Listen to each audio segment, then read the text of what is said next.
नमस्कार दोस्तों, SGM education रे यूट्यूब चैनल पर आपका हार्दिक स्वागत है। जैसा कि अपना फर्स्ट ग्रेड, सेकंड ग्रेड और रीट भर्ती परीक्षा के लिए जो स्पेशल बैच चल रहा था, उसमें हमारा टॉपिक चल रहा था काव्य शास्त्र। और काव्य शास्त्र में भी हमारा जो काव्य शास्त्र चल रहा, उसमें भी जो हम पढ़ रहे थे वो पढ़ रहे थे रस। इससे पूर्व में हमने अलंकार, छंद आदि को विस्तृत पढ़ा है। अब उसी क्रम में हम विस्तृत रूप से रसों को पढ़ रहे हैं। रस टॉपिक में भी हमने विद्वानों का रस को लेकर जो मत है उसे पढ़ा, रस की परिभाषा, रस के अवयवों को हम पढ़ रहे थे। उसमें हमने रस के जो 4 अवयव हैं, विभाव, अनुभाव, संचारी भाव आदि को क्रम से पढ़ लिया है। और उसी कड़ी में अब हमारा टॉपिक चल रहा है स्थाई भाव। और स्थाई भाव के निर्माण से ही रस का निर्माण होता है। तो जैसे हमने इससे पूर्व श्रृंगार रस को पढ़ लिया था। श्रृंगार रस में हमने पढ़ा था कि जो श्रृंगार रस होता है उसका स्थाई भाव होता है रति या प्रेम। और श्रृंगार रस है, उसके 2 भेद होते हैं, जिसमें संयोग श्रृंगार और वियोग श्रृंगार आता है। संयोग श्रृंगार में नायक नायिका का हास विलास, परिहास, मिलन आदि होता है। और दूसरा अपना वियोग श्रृंगार, जिसमें नायक नायिका के बिछुड़ने के बाद एक दूसरे की विरह में, दुख में तड़पना आदि आता है। तो इस प्रकार हमने श्रृंगार रस के संयोग और वियोग दोनों पार्टों को पढ़ा। श्रृंगार रस रस राज भी कहलाता है। अब उसी क्रम में हमारा जो दूसरा रस है वो है आपके वीर रस। तो देखिए, वीर रस है, वीर रस का स्थायी भाव होता है उत्साह। वीर रस का स्थायी भाव है उत्साह। और जब विभाव, अनुभाव और संचारी भाव संयोग कर उत्साह नामक स्थायी भाव का निर्माण करते हैं तो वीर रस की उत्पत्ति होती है। वीर रस के भी 4 भेद होते हैं, जिसमें दानवीर है, दयावीर है, धर्मवीर है, युद्धवीर है आदि। वीर रस को भी 4 पार्टों में अलग अलग बांटा है। तो देखते हैं उसी क्रम में अपना आज रस टॉपिक। तो देखिए, रस में आज हमारा श्रृंगार रस के बाद दूसरा रस है वीर रस।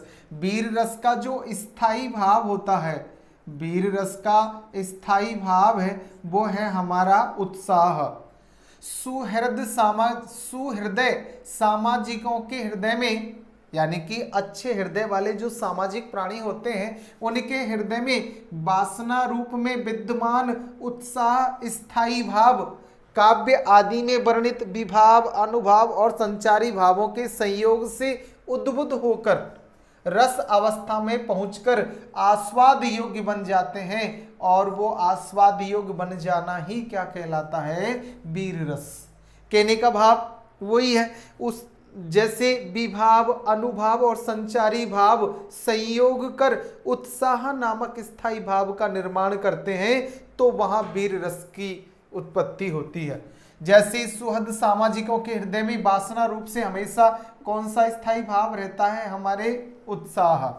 ये काव्य आदि में वर्णित विभाव, अनुभाव और संचारी भावों से संयोग से उद्बुद्ध होकर रस अवस्था में पहुंच जाता है और आस्वाद योग्य बन जाता है, तब वह कौन सा रस कहलाता है? वीर रस। इसी क्रम में अपना जो दूसरा रस है वीर रस के भेद। वीर रस को भी कितने भागों में बांटा है? 4, यानी कि वीर रस के भेद होते हैं। तो वीर रस के 4 भेद हैं। उसमें पहला भेद है दयावीर, दूसरा है दानवीर, तीसरा है धर्मवीर और चौथा है युद्धवीर। दयावीर, दानवीर, धर्मवीर और युद्धवीर, वीर रस के ये 4 भेद होते हैं। और चारों भेदों को हम समझे। दयावीर, दीन दुखी और पीड़ित व्यक्ति की सहायता में जो लीन व्यक्ति है वो कौन सा वीर कहलाता है? दयावीर। दीन दुखियों को देखकर, पीड़ितों को देखकर जो दया से द्रवीभूत हो जाता है वो दयावीर कहलाता है।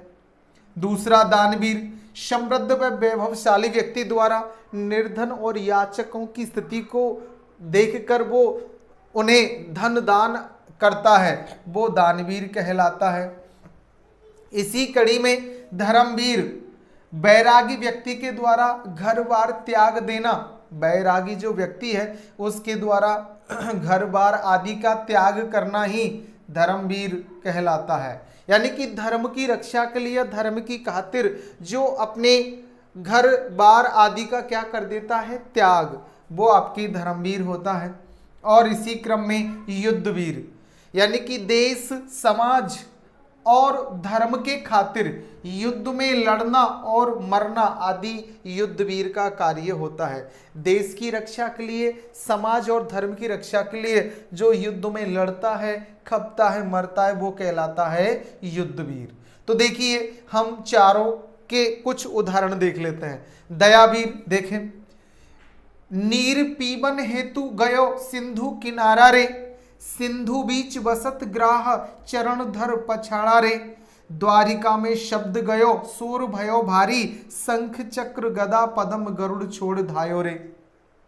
तो देखो गजराज, जैसे कि हम कृष्ण लीला या भगवान श्री कृष्ण की जो जीवनी है उसमें पढ़ते हैं कि एक गज जो कि अपने मद में, अपने घमंड में अन्य गजों को कुछ समझता ही नहीं है और वो भीड़ से छटकर अकेला ही पानी पीने चला जाता है सागर में। और जब वो नदी में पानी पी रहा होता है तभी वहां एक बड़ा सा मगरमच्छ उससे आकर पकड़ लेता है और वो हाथी को खींचकर जल के अंदर ले जाता है। जब हाथी जो अपने मद में, अपनी ताकत में किसी को कुछ नहीं समझता था, ऐसे बड़े हाथी को जब वो मगरमच्छ खींचकर पानी में ले जाता है और वो मरणासन्न स्थिति तक पहुंचने को होता है, तब वो परमात्मा को, भगवान श्री कृष्ण को याद करता है और करुण पुकार से उन्हें पुकारता है।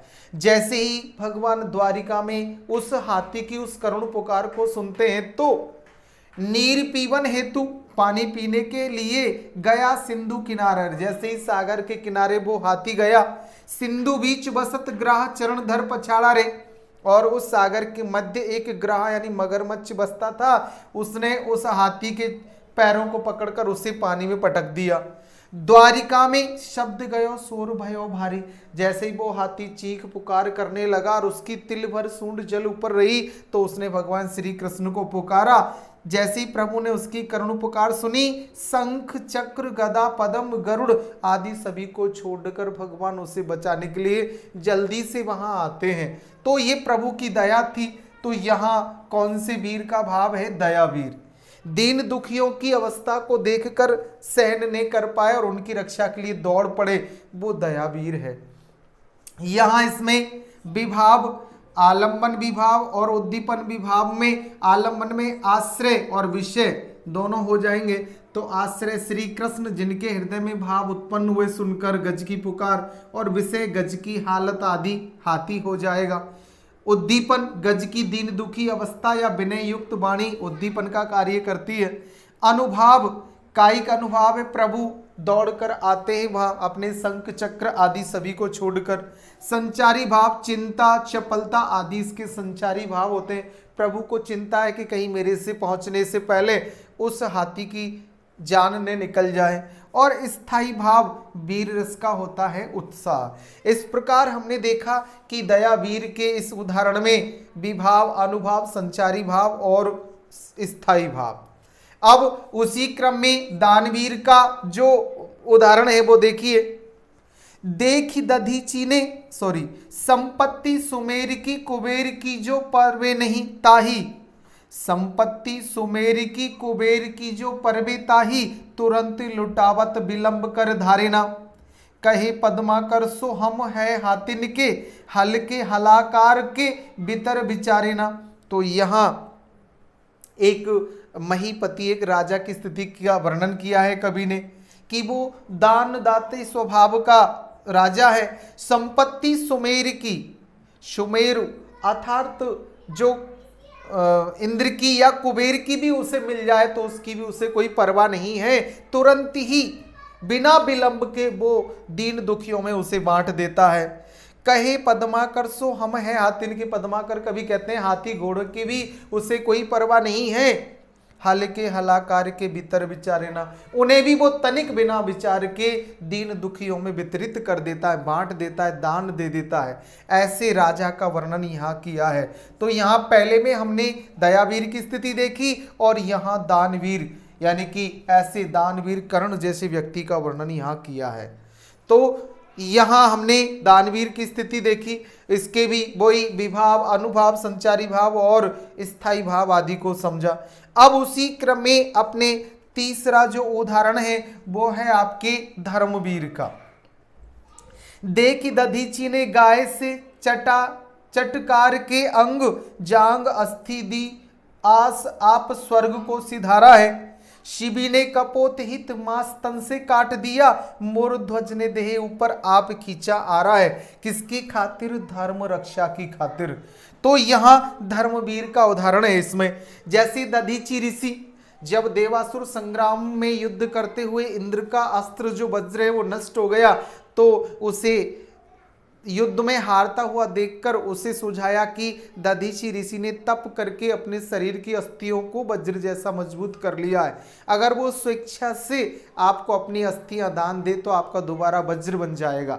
तो अस्थियों के लिए जैसे ही इंद्र ने जाके और दधीची ऋषि ने कहा ऋषि से कि हे ऋषि महात्मा, आपकी अस्थियों की हमें आवश्यकता है जिससे कि हम इस संग्राम को जीत सके। तो बिना विलंब धारे देख दधीची ने गाय से, जैसे ही दधीची ने इंद्र की वो स्थिति देखी तो गाय से अपने अंगों को चटाकर और जांग की अस्थि अपनी हड्डियां शरीर से किसे समर्पित कर दी? इंद्र को।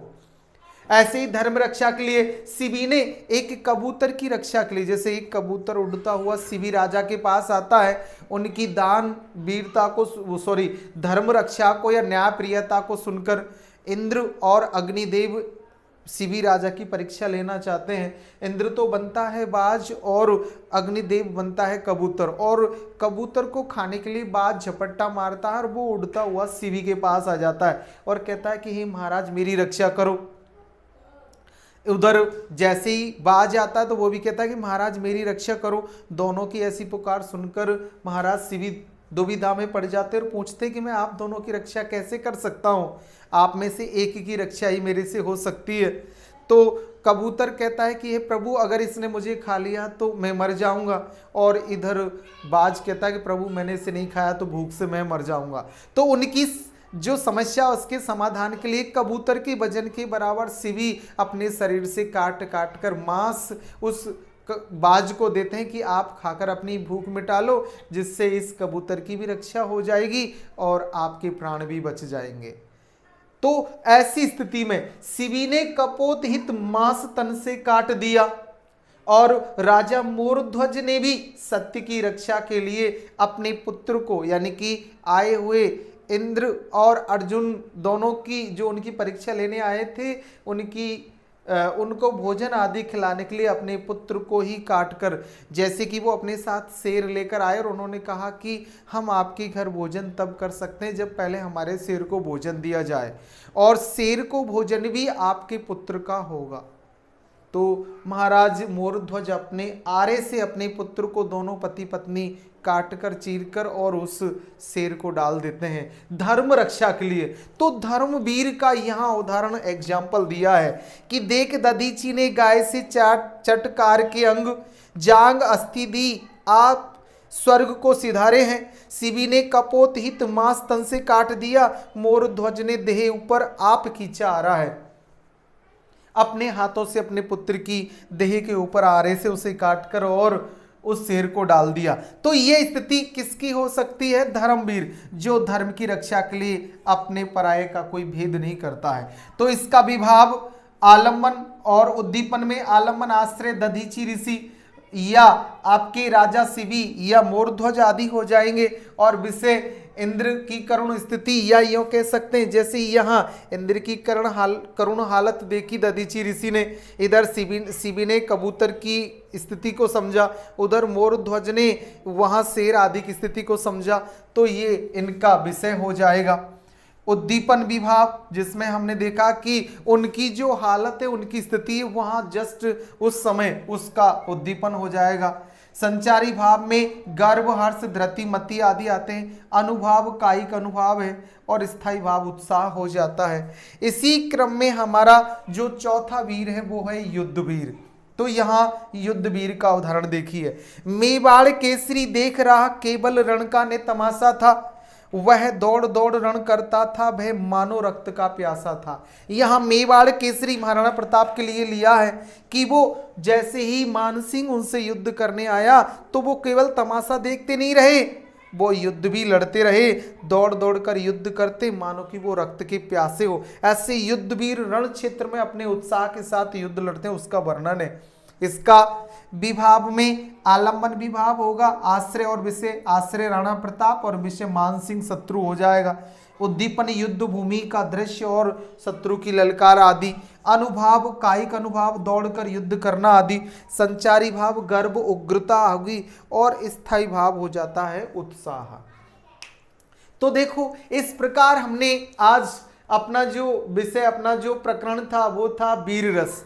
तो वीर रस का स्थायी भाव होता है उत्साह, उसे हमने क्रम से देखा। वीर रस के भी 4 भेद होते हैं जिसमें दया वीर, दान वीर, धर्म और युद्ध वीर को हमने क्रम से यहाँ उदाहरणों सहित समझा। आप इस टॉपिक को श्रृंगार रस और इस रस को पढ़ें और कोई समस्या है तो कमेंट से बताएं जिसका हम समाधान आपको देंगे। आप अपने मित्रों को लाइक शेयर और सब्सक्राइब जरूर करें और उन्हें करने के लिए भी कहें। आपका स्नेह और प्रेम अपने इस चैनल को ऐसे ही बना रहे, अच्छा पढ़े और आगे बढ़े। धन्यवाद।